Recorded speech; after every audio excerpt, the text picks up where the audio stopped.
The watchers in the dark. I used to think that the greatest fear in life was darkness, but then I realized more terrifying than darkness itself is knowing that someone is watching you from within it. I used to be carefree. My life, like most young people, revolved around schoolwork and relationships I once believed were love. But as it turns out, the most frightening thing isn't being hurt by someone. It's being haunted by those who once said they loved you. 3 people, 3 relationships, 3 maniacs.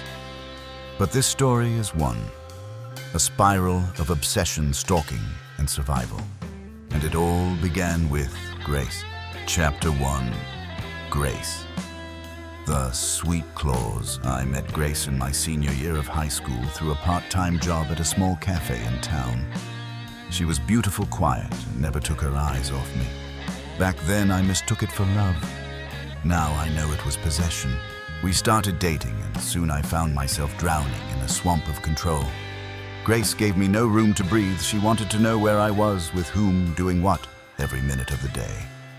If I didn't respond quickly, my phone would explode with missed calls and texts full of guilt and rage.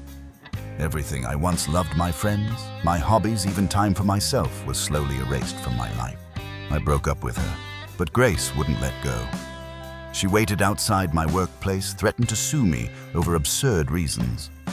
One time, I reluctantly got into her car to talk. She locked the doors, dug her nails into my skin, and whispered, "If you get out now, my dad will sue you." I had to yank her toward the passenger seat just to escape. But true horror began that night. I was gaming when I heard tapping on my window. It was Grace. She stood silently, eyes full of hatred. I ignored her, but she started banging, shouting, demanding her old sweater. When I finally opened the door, I saw someone else partially hidden behind the tree in my yard. Grace saw me notice him and grabbed my arm. The figure sprinted toward the window. I slammed it shut, barely in time. I called 911, but as usual, without evidence, nothing could be done. And I knew Grace wasn't alone.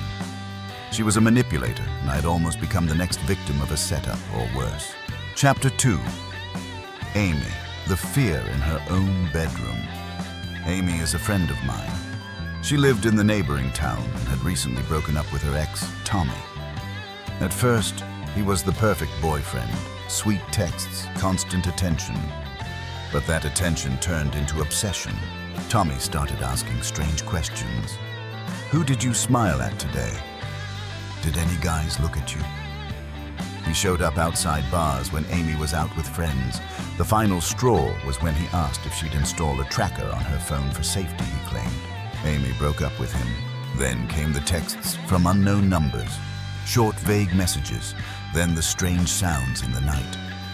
One night, Amy woke up to find the door wide open, the chair she'd wedged underneath, now pushed aside. At the foot of her bed, she saw a head watching her. It was Tommy. He jumped on her, covered her mouth. "I'm not here to hurt you. I just want to talk," he whispered. Then he confessed he had secretly made a copy of her apartment key. Amy pretended to agree to take him back just to survive.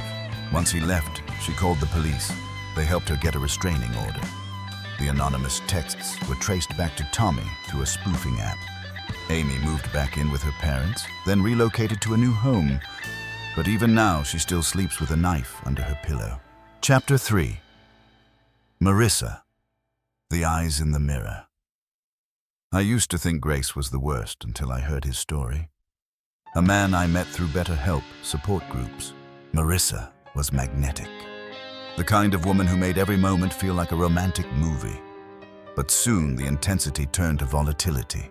She monitored him, obsessively lashed out when he didn't respond fast enough.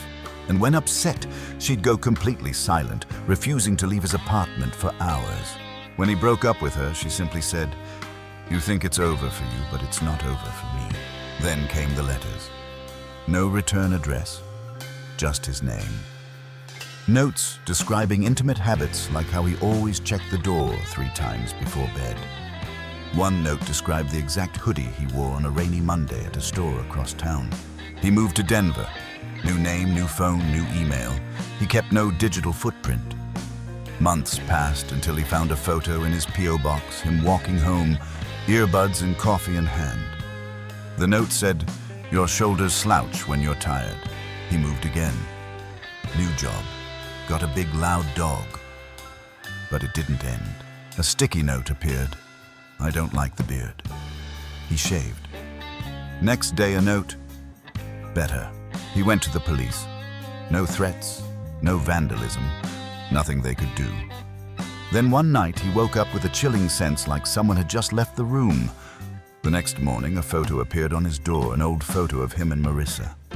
Her eyes scratched out. He fled to a cabin deep in the mountains. No address, no phone, paid cash.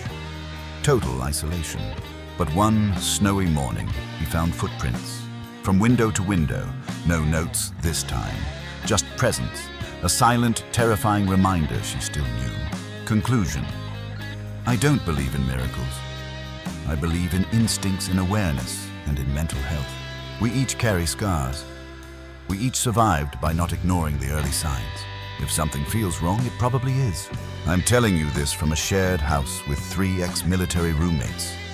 The doors are always locked. The dog never rests. And my mind is finally learning to breathe again. But sometimes when the wind howls through the window at night, I still catch myself glancing out. Because somewhere in the dark, someone might still be watching.